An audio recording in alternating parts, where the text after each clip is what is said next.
Hello good afternoon students, welcome to ABN online class. Students, अपना जो lesson चल रहा था कार्य ऊर्जा वाला वो कंप्लीट हो चुका है और उससे रिलेटेड जो न्यूमेरिकल है क्वेश्चन को भी हमने सॉल्व कर लिए हैं।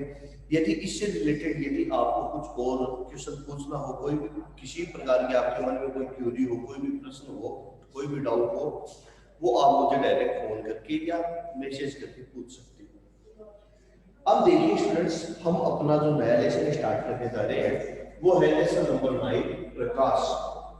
लेसन नंबर 9 प्रकाश। अब देखिए स्टूडेंट्स की प्रकाश होता क्या है।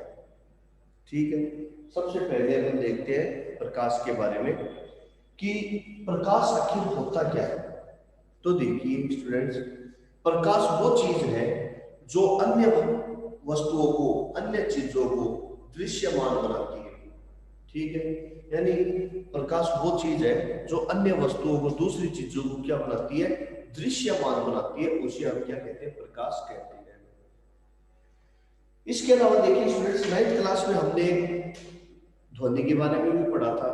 ठीक है, तो ध्वनि और प्रकाश के गुण काफी कुछ गुण ऐसे हैं जो काफी हद तक मिलते हैं, जैसे कि परावर्तन का गुण है वो दोनों का मिलता है। ठीक है, ऐसे कई प्रकार के गुण है जो संचरण है। ठीक है, ये सारे के सारे ये कुछ गुण है वो इनके आपस में एक दूसरे से मैच करते हैं। अब इसके अलावा देखिए स्टूडेंट्स कि जो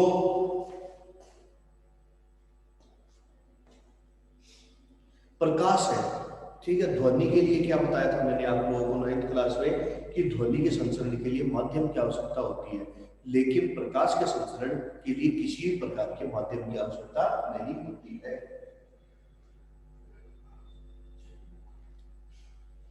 तो प्रकाश के संचरण के लिए देखिए किसी प्रकार की कोई भी माध्यम की आवश्यकता नहीं होती है। प्रकाश है वो पानी में भी संचरित हो सकता है, हवा में भी और निर्वात में भी संचरित हो सकता है।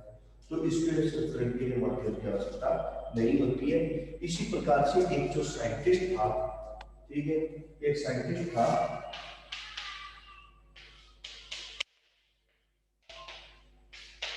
उसका नाम था de Broglie. De Broglie de Broglie नाम का जो साइंटिस्ट था, इसने बताया कि जो प्रकाश की प्रकृति होती है वह द्वैत प्रकृति है। तो प्रकाश द्वैत प्रकृति का होता है। डी ब्रोगली नाम का जो साइंटिस्ट था उसने बोला कि प्रकाश है वह द्वैत प्रकृति का होता है, डबल नेचर का होता है। कि प्रकाश जो संचरित होता है, ठीक है, प्रकाश का जो संचरण होता है यह दो प्रकार से हो सकता है, तरंग के रूप में और कण के रूप में। यानी कि प्रकाश जो होता है यह कणीय व तरंगीय दोनों ही प्रकार की गति शो करता है।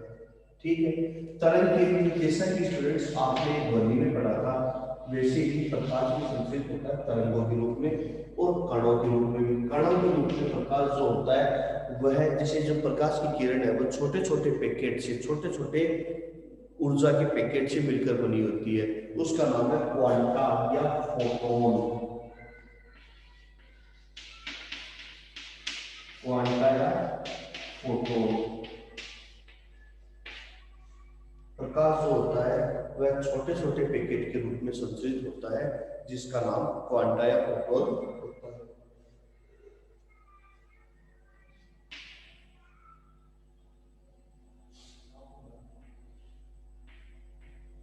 जो क्वांटा या फोटोन कहलाते हैं।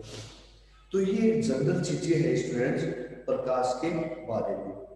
ठीक है, इसके अलावा देखिए कि प्रकाश प्रकाश के बारे में भी बताया था कि यह एक ऐसी चीज है जो अन्य वस्तुओं को, दूसरी चीजों को दृश्यमान बनाती है। ठीक है, और प्रकाश दूसरी चीजों को दृश्यमान बनाती है। यह प्रकाश किसी भी माध्यम में संचित हो सकता है। ठीक है, और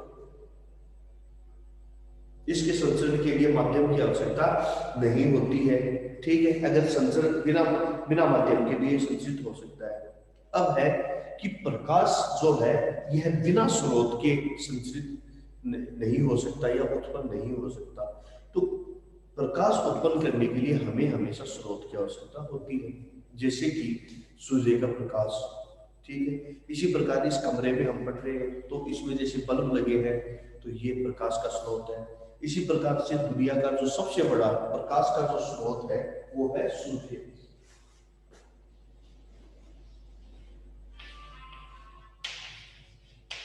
दुनिया में प्रकाश का सबसे बड़ा स्रोत कौन है? सूर्य।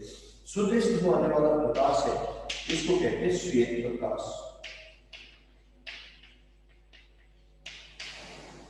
तो स्टूडेंट्स, सूर्य से जो प्रकाश आता है उस प्रकाश को कहते हैं श्वेत प्रकाश। अब देखिए इसको श्वेत प्रकाश क्यों कहते हैं, आगे देखिए बताता हूं।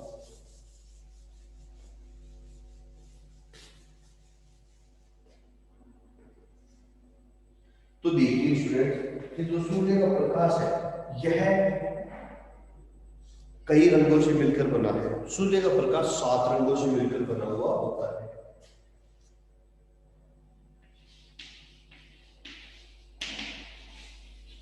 सनलाइट जो है 7 रंगों से मिलकर बनी होती है, और वो देखिए कौन कौन से।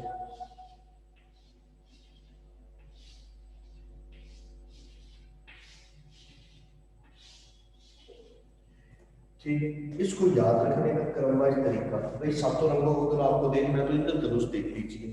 ठीक है, ये 7 रंग क्या बनाते हैं? इंद्रधनुष ही बनाते हैं। तो देखिए इंद्रधनुष के जो रंग है वो उनको क्रमवाइज ऐसे याद रखो, V I B G Y O R, VIBGYOR. ठीक है, इसको याद रखने का तरीका ये है, VIBGYOR, B I B G Y O R. R का मतलब है लाल, रेड। ओ का मतलब है नारंगी, नारंगी यानी संतरे से। येलो यानी पीला, ग्रीन यानी हरा, ब्लू नीला, आसमानी इंडिगो, आई यानी इंडिगो आसमानी, वायलेट यानी बैंगनी।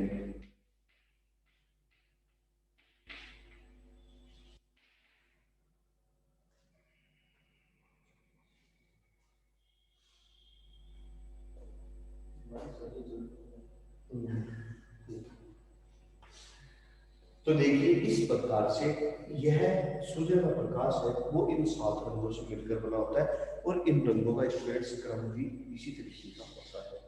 बारिश के बाद में आप इंद्रधनुष को देख सकते हो, इंद्रधनुष का रंग भी इसी तरीके का होता है। अब देखिए आगे कि सूर्य का प्रकाश श्वेत क्यों है, क्योंकि देखिए स्टूडेंट्स कि कोई भी रंग मिलकर के एक नया ही रंग बनाते हैं। ठीक है, कोई भी 2 रंगों को मिला तो तीसरा रंग बनता है। ठीक है, तो अब देखिए ये जो सातों के सातों रंग है, ठीक है, इन 7 रंगों को जब आपस में मिलाया जाता है तो ये श्वेत रंग बनाते हैं। कैसा बनाते हैं? श्वेत रंग बनाते हैं, सफेद रंग बनाते हैं। तो इसलिए हम इस सूर्य के प्रकाश को क्या कहते हैं? श्वेत प्रकाश कहते हैं, सफेद प्रकाश कहते हैं। अब देखिए स्टूडेंट्स कि कोई भी चीज हमें, अब फिर आगे नई चीज आती है कि सूर्य के प्रकाश मतलब जो प्रकाश है उसका गमन। तो प्रकाश एक ऐसी चीज है जो दूसरी चीजों को दृश्यमान बनाती है तथा हमेशा एक सीधी रेखा में गमन करती है। ठीक है ना? कैसे गमन करती है? हमेशा एक सीधी रेखा में गमन करता है। अब देखिए प्रकाश है वह सीधी रेखा में गमन करता है, कभी मुड़ता नहीं है। इसको आप कैसे समझोगे? इसके लिए देखो, हमें कांच की नली से अगर देखें तो कांच की नली से अगर हम लोग देखेंगे तो हम क्या देखेंगे कि प्रकाश सामने की चीज हमें दिखाई दे रही है, लेकिन उसी नली को अगर अपन मोड़ देंगे तो हमें दिखाई नहीं देगी। इसका मतलब प्रकाश कभी मुड़ता नहीं है। लेकिन फिर भी हमारा रूम, ठीक है, हम कमरे में रहते हैं दोपहर के समय और आप देखो कि रूम की लाइटें बंद है फिर भी रूम में अंधेरा नहीं रहता है, पूरा उजाला रहता है। ठीक है, तो सूरज तो बाहर है फिर और प्रकाश मुड़ता नहीं है, फिर भी हमारे रूम में उजाला कैसे है, लाइट कैसे है? इस चीज पर कभी गौर किया होगा? तो यह प्रकाश आया कहां से? ये प्रकाश वही सूर्य का है, लेकिन सूर्य का प्रकाश जैसा कि अभी बताया था कि सूर्य का प्रकाश मुड़ता नहीं है, लेकिन यह टकरा करके बाहर की सतह पर टकरा करके वापस हमारे पास आ जाता है। ठीक है ना, इसे कहते हैं परावर्तन। ठीक है, तो इसको क्या कहते हैं? परावर्तन कहते हैं। अभी हम अगला जो अपना टॉपिक पढ़ेंगे वो परावर्तन के ऊपर ही पढ़ेंगे। ठीक है, ये प्रकाश के बारे में कुछ आपको विशिष्ट जानकारी दे रहा हूँ। ठीक है, क्योंकि अगर क्वेश्चन कभी घुमा के पूछ लिया तो इन चीजों को के बारे में पता होना बहुत जरूरी है। अब आगे देखिए कि जो सूर्य का प्रकाश होता है, ठीक है, यह टकरा करके रूम में आता है वापस। ठीक है, ये क्रिया कहलाती है परावर्तन। अब दूसरी चीज ये है कि हम देखते हैं कि इस वातावरण में विभिन्न प्रकार के रंगों की चीज हमें दिखाई देती है। कैसे?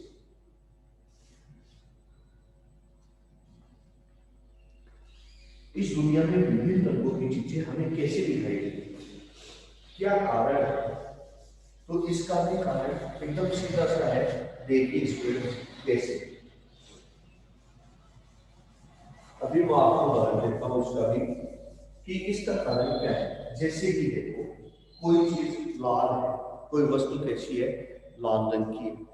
तो वह लाल रंग वाली वस्तु क्या करेगी? जब सूर्य का प्रकाश उसके ऊपर गिरेगा तो वह लाल रंग को तो क्या करेगी? उत्सर्जित कर देगी, बाकी 6 रंग को अवशोषित कर लेगी। और वही उत्सर्जित होया हुआ लाल रंग जब हमारी आंखों में पड़ता है तो वो हमें लाल रंग की दिखाई देती है। ऐसे ही पीले रंग के साथ होता है। ठीक है, इसी प्रकार से जैसे कि शर्ट है मेरी, ये हरे रंग की है। इसका मतलब ये क्या कर रही है कि जो सूर्य का प्रकाश है इसमें से यह छाऊ बाकी 6 रंग को तो अवशोषित कर रही है और केवल हरे रंग को उत्सर्जित कर रही है, इसलिए हरे रंग की दिखाई देती है। अब अगर कोई पूछे कि फिर श्वेत रंग, ठीक है, तो श्वेत रंग, सूर्य के प्रकाश में श्वेत रंग होता ही नहीं है। तो इसका उत्तर यही होगा कि श्वेत रंग हमें कैसे दिखाई देता है कि इस पर जो भी सूर्य का प्रकाश जो गिरता है, यह उस सातों के सातों रंग को थोड़ा सा भी अवशोषित रह करके सातों के सातों रंग को उत्सर्जित कर देती है। और यह उत्सर्जित, और आपको पता जब सातों रंग आपस में मिलते हैं तो वो कैसे दिखाई देते हैं? श्वेत दिखाई देते हैं, सफेद रंग के दिखाई देते हैं सातों के सातों रंग। फिर उसके बाद में देखिए स्टूडेंट्स कि अब कोई ये पूछे कि काला रंग कैसे दिखाई देता है फिर, क्योंकि सूर्य के प्रकाश में तो काला रंग होता ही नहीं है। तो यह काला रंग दिखाई देने का कारण क्या है कि जो सूर्य की किरणें आती है, ठीक है, ये क्या करती है? उन सारे के सारे रंगों को अवशोषित कर लेती है। सूर्य के सातों यानी कि सारे के सारे प्रकाश को अवशोषित कर लेती, किसी थोड़ा सा भी प्रकाश बाहर नहीं जाने देती। तो जब प्रकाश उत्सर्जित नहीं होगा, हमारी आंखों में जाएगा नहीं, तो हमें क्या दिखाई देगा? काला रंग ही दिखाई देता है। क्यों? क्योंकि जैसे लाइटें बंद कर दी तो प्रकाश आया नहीं हमारी आंखों में और हमें कुछ दिखाई नहीं देता है। इसी प्रकार से काला रंग भी इसी तरीके से ही दिखाई देता है। तो स्टूडेंट्स, अपना जो जनरली बातें थी सूर्य के प्रकाश के बारे में वो हमने कर ली है डिस्कस। अब कुछ चीजें और देखो। कुछ चीजें ये है कि सूर्य के प्रकाश के अंदर, अब आप देखो कि गर्मियों के अंदर श्वेत कपड़े क्यों पहनते हैं? सफेद कपड़े इसलिए क्योंकि वह सारा का सारा जो ज्यादातर जो भाग है सूर्य के प्रकाश का उसको परावर्तित कर देते हैं, इसलिए वो ठंडे रहते हैं। और गर्मियों में, सर्दियों में गर्म कपड़े पहनते हैं। सर्दियों में गर्म कपड़े, ये सॉरी काले कपड़े क्यों पहनते हैं या डार्क कपड़े क्यों पहनते हैं? क्योंकि वह मैक्सिमम पार्ट को अवशोषित करता है, इसलिए वो जल्दी गर्म हो जाते हैं। आपने देखा होगा कि सर्दियों के अंदर जो कोट स्वेटर आती है वो काले रंग की आती है ज्यादातर। क्यों? क्योंकि थोड़ा सा भी हम धूप में जाएंगे, तो धूप में अगर थोड़ा सा भी जाएंगे तो भी क्या होगा? वह सूर्य के मैक्सिमम पार्ट को अवशोषित करके और जल्दी ही गर्म हो जाती है। तो स्टूडेंट्स, ये तो रहा हमारा टॉपिक सूर्य के प्रकाश के बारे में, जनरल टॉपिक। अब हम बात करते हैं अपने मेन टॉपिक पर, वो है परावर्तन। तो अपना जो नेक्स्ट टॉपिक है वो है प्रकाश का परावर्तन।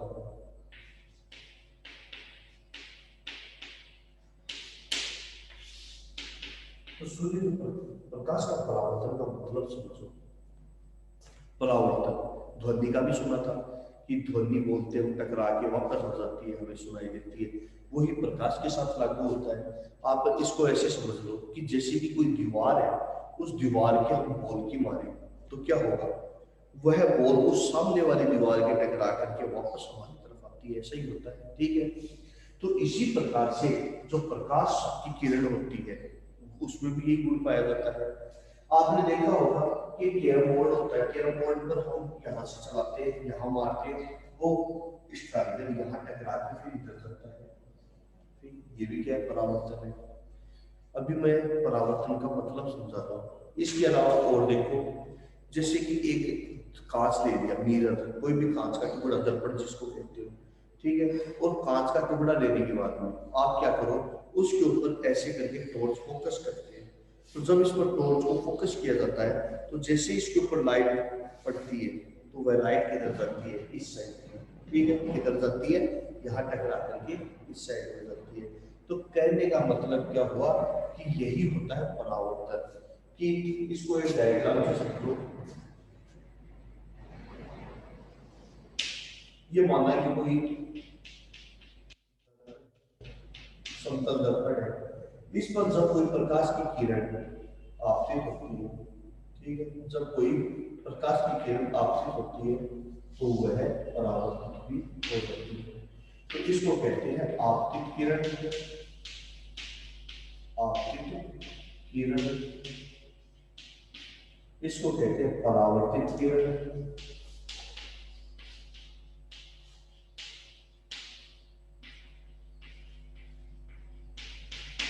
और ये है अभिलंब, ठीक है। अभिलंब क्या होता है, अभिलंब के का मतलब समझिए स्टूडेंट्स, अभिलंब का मतलब होता है कि यहां से हम लोग क्या होता है,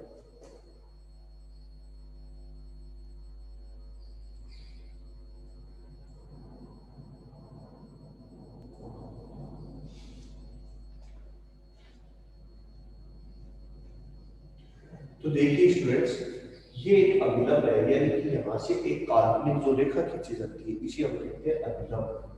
तो ये हो गया अभिलंब। तो जब यह आपतित किरण इस अभिलंब के साथ जो कोण बनाती है इसको कहते हैं आपतन कोण आई, ठीक है, इसको कहते हैं आपतन कोण आई। और यह परावर्तन कोण के साथ विलंब कोण बनता है, इसको कहते हैं परावर्तन कोण आर। कि आगे इसके बारे में देखते हैं कि प्रकाश का जो परावर्तन है होता क्या है, कि जब प्रकाश की किरण आई किसी समतल दर्पण पर, ठीक है, जैसे समतल दर्पण, कि जब कोई प्रकाश की किरण समतल दर्पण पर आती है, ठीक है, तो समतल दर्पण पर आकर के टकरा करके वापस चली जाती है, ठीक है। तो इसे हम क्या कहते हैं, प्रकाश का परावर्तन कहते हैं।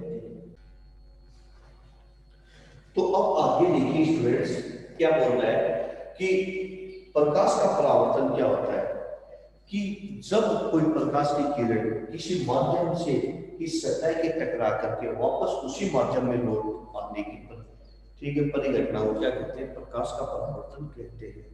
यानी प्रकाश की किरण का किसी माध्यम की सतह पर टकरा करके वापस उसी माध्यम में लौट जाने की प्रक्रिया क्या कहलाती है, प्रकाश का परावर्तन कहलाती है, ठीक है।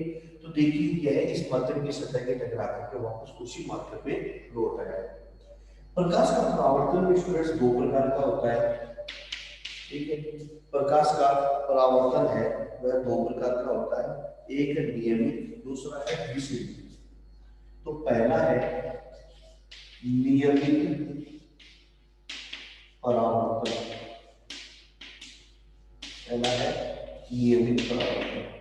देखो नियमित परावर्तन क्या होता है,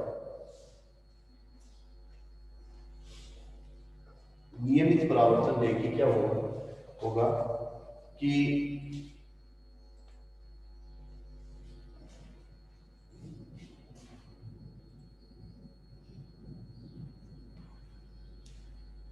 ये देखिए स्टूडेंट्स नियमित परावर्तन के बारे में कि जब कोई प्रकाश की किरण किसी समतल सतह को नीचे से बाल से बनाई, ये क्या है, ये पॉलिश होती है, ठीक है। तो जब देखिए कोई प्रकाश की किरण किसी समतल दर्पण पर आपतित होती है तो एक दूसरे के समानांतर निकल जाती है, ठीक है ना। तो कैसे निकल जाती है, समानांतर निकल जाती है। तो ये क्या हो गया, नियमित परावर्तन, ठीक है। इसे हम क्या कहते हैं, नियमित परावर्तन। चाहो तो आप इसमें विलंब भी दिखा सकते हो, अगर आपकी इच्छा है किसी दूसरे पेन से दिखा देना, चाहो तो अच्छी पेंसिल से बना करके पेन से दिखा सकते हो। फिर उसके बाद में नेक्स्ट है स्टूडेंट विसरित परावर्तन, बी है विसरित